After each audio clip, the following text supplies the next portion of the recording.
Lo más curioso es que esto no lo busca el torero. Se lo encuentra como la última consecuencia de su coqueteo con la muerte a través del miedo. Es, por tanto, una reacción fisiológica. Si ustedes se preguntan si es posible tratar esta inhibición de reacción por parte de la mente del torero, la respuesta es no. Es más, cuanto más se trata de inhibir, aparece una retroalimentación de la vía que puede acabar en una auténtica obsesión. Lo diremos de otra forma, cuanto más se prohíba, más ganas le darán al torero de hacerlo. Ahora que saben que todo torero lucha contra su fidelidad sexual, y repito que no emocional, y a estas alturas de la conferencia, no sé si les empieza a sonar todo esto, si se empiezan a explicar algunas cosas, pero sí, este es uno de los grandes secretos biológicos de los toreros y de los cuales ellos además no tienen culpa. Este hecho va ligado inexorablemente a la misma selección natural de la especie, pues precisamente los individuos que son así, que no tienen miedo, son los elegidos por la naturaleza para procrear y diseminar su descendencia, porque son los que transmiten más y mejor sus genes y por tanto su ADN a través de generaciones. Además son los más apetecibles para las mujeres, que saben que encontrarán la seguridad a su lado. Atención pues las mujeres saben diferenciar utilizando su hemisferio derecho a los hombres que son así. Ellas reciben señales subliminales y corporales de ellos y sienten una atracción irrefrenable por la mente del hombre que hace arte al torear. Sin embargo, ellas no saben por qué les atrae, aunque lo hace y mucho.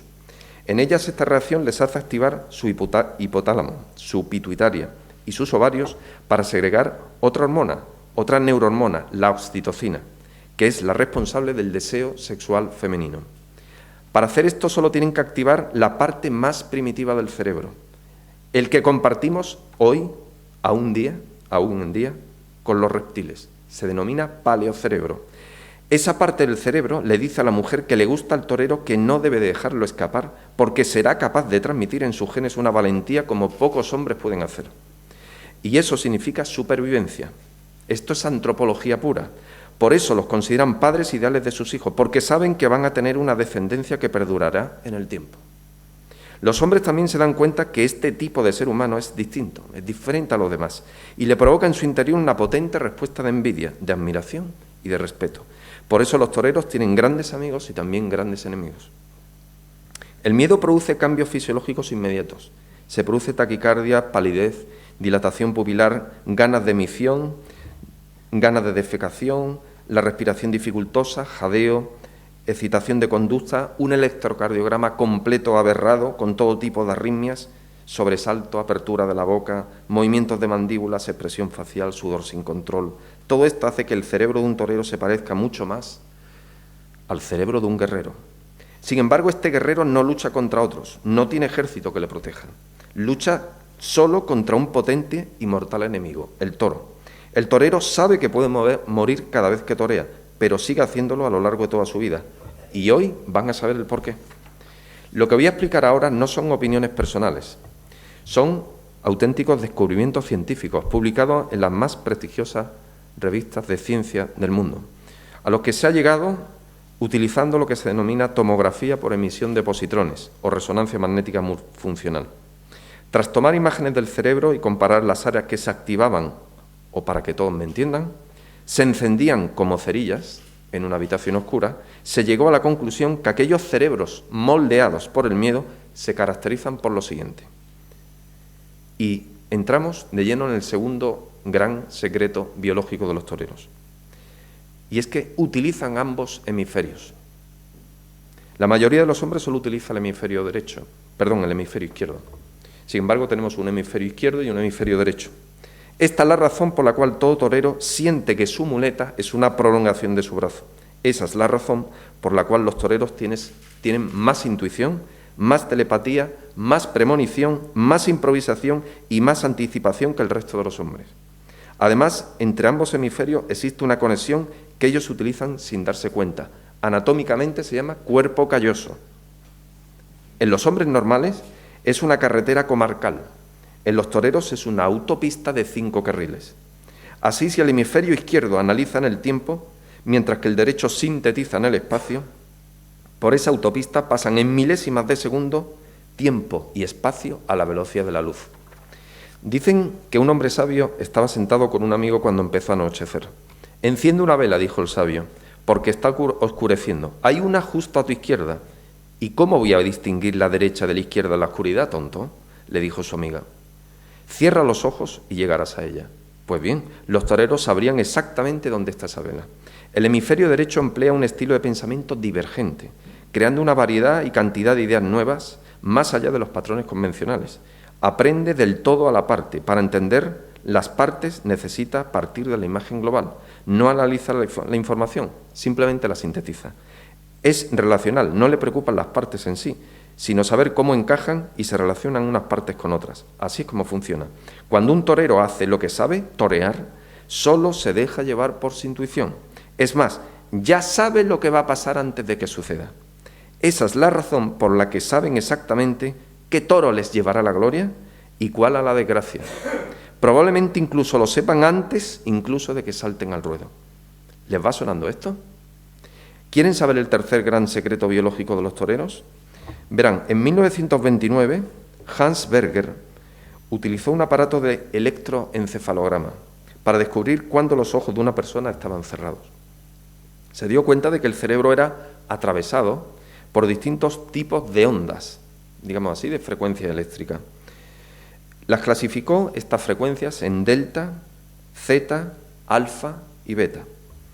Vayamos ahora del final al principio. Un cerebro emite en beta a partir de los 14 hercios o ciclo por segundo. En esta frecuencia tiene lugar nuestro razonamiento y conduce la mayor parte de nuestras ocupaciones cuando estamos despiertos. Casi toda nuestra actividad se desarrolla principalmente a unos 20 hercios. A 60 hercios una persona se encuentra en estado de histeria aguda. Cuando nos vamos a dormir, nuestro cerebro desciende automáticamente del ritmo beta al alfa. En esta frecuencia se emite de los 7 a los 14 hercios. Aquí se puede producir desde el sueño hasta la ensoñación, pasando por la meditación. Después se pasa a un ritmo muy especial, es el ritmo zeta, que oscila de los 4 a los 7 hercios. Esta frecuencia forma parte del subconsciente.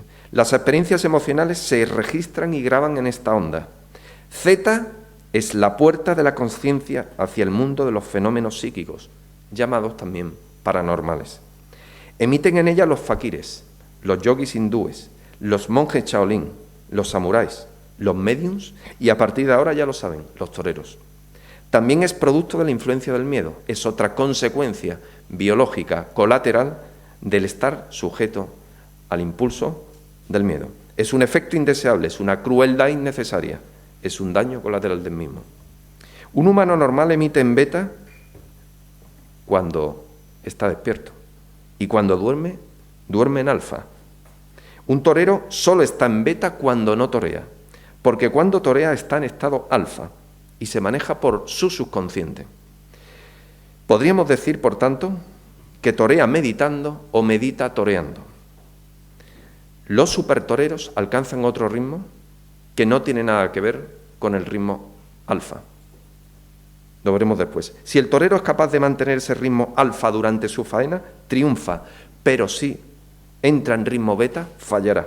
Más todavía, sé que hay diestros que manejan la muleta en ritmo zeta, que recuerden, es la frecuencia paranormal, la de la hipnosis clínica profunda, la de los médiums, la de los fakires. ¿Cómo saber de quién hablamos? Pues son aquellos toreros muy especiales que sienten una fuerza e intuición interior y que saben cuántos centímetros se tienen que acercar al toro. Son aquellos que saben que no les va a pasar nada. Son aquellos que miran al tendido mientras su mano alarga en un natural la muleta. Aquellos que no se les mueve un músculo de la cara.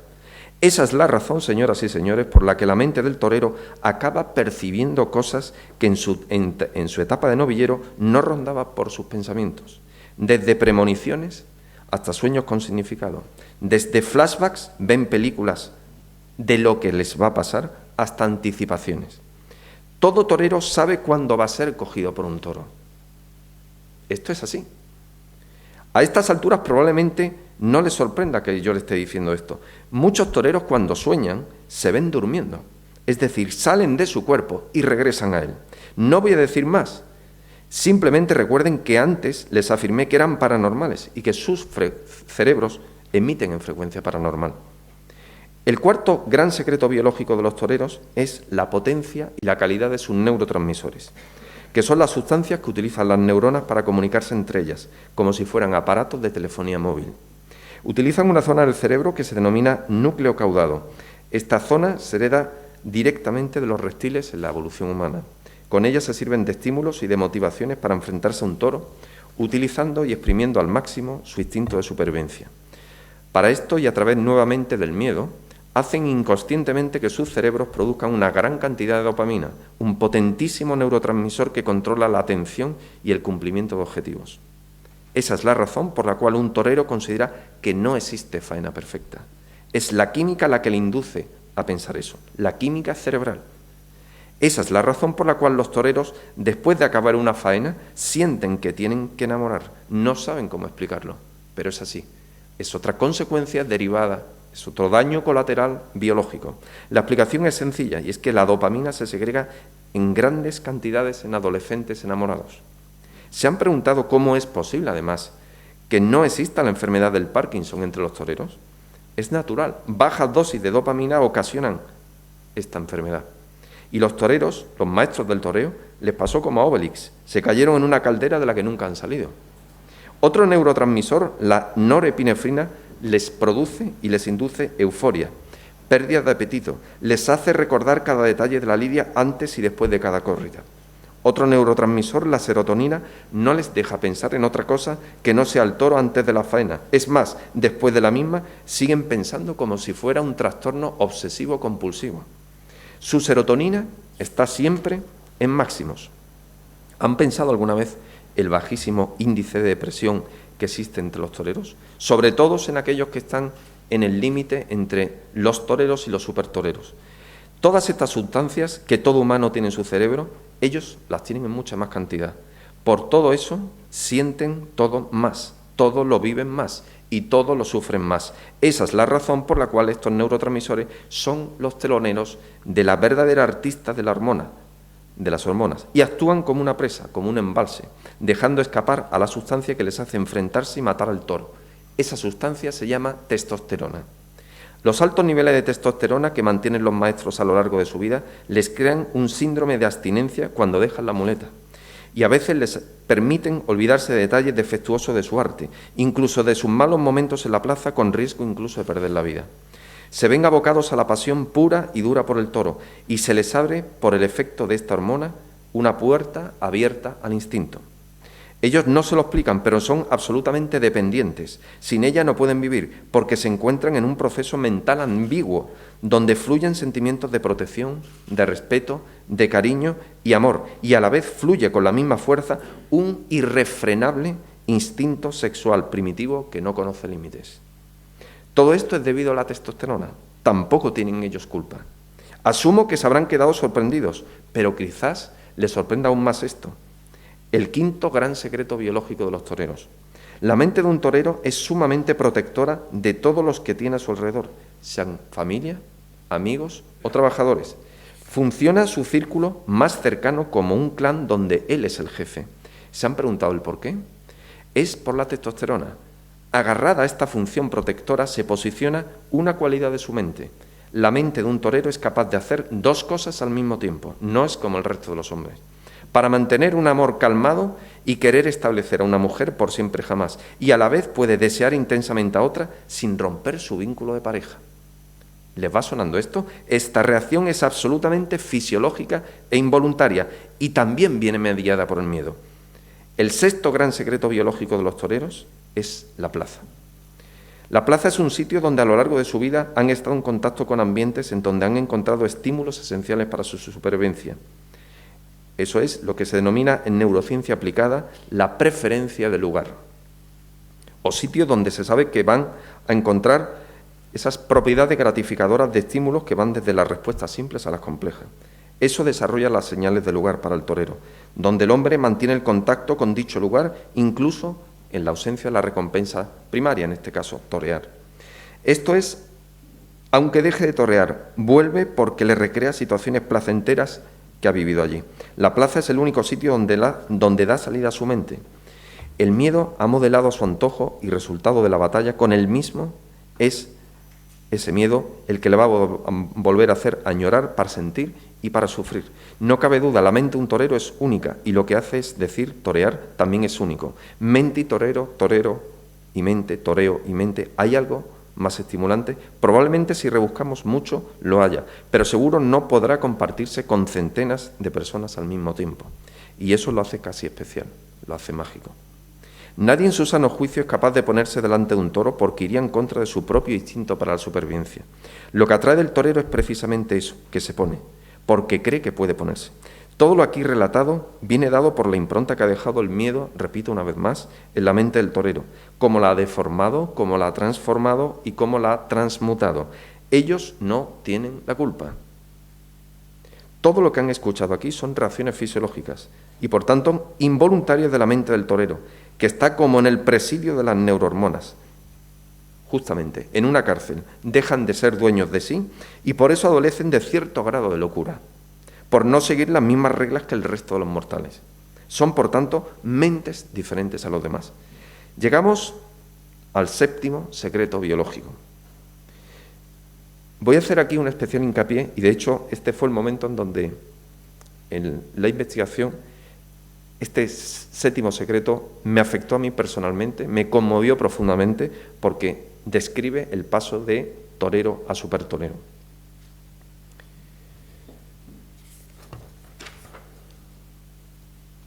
Voy a hablarles de varios científicos que han aportado increíbles descubrimientos a cómo pasa, por qué pasa y cuándo pasa.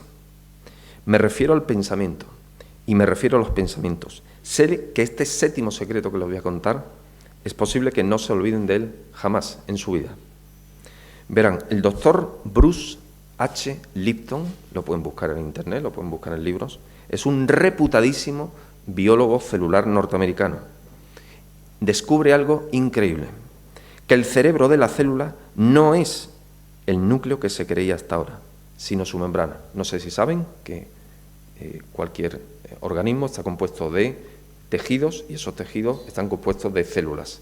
Lo que descubre Bruce H. Lipton es que en teoría se creía que la célula funcionaba desde el núcleo, que es como una especie de cerecita que tienen en el centro. Pues lo que descubre el doctor Bruce H. Lipton es que el verdadero cerebro de la célula está en la membrana.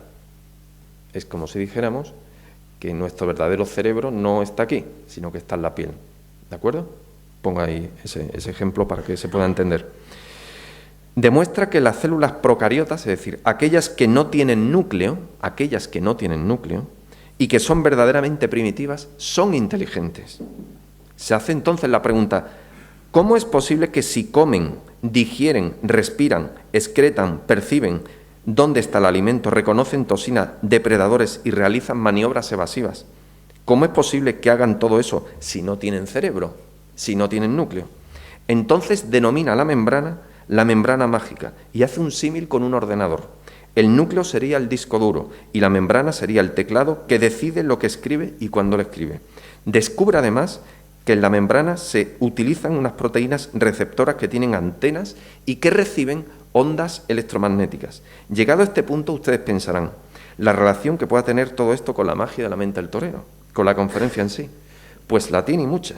Y la tiene porque el doctor Lipton, al corroborar esto, corrobora ni más ni menos que las células procesan pensamientos, captan pensamientos, y esa información viaja a través de fotones de energía, de electrones. Cuanto más evolucionado es un animal, mayor es su capacidad de producir fotones.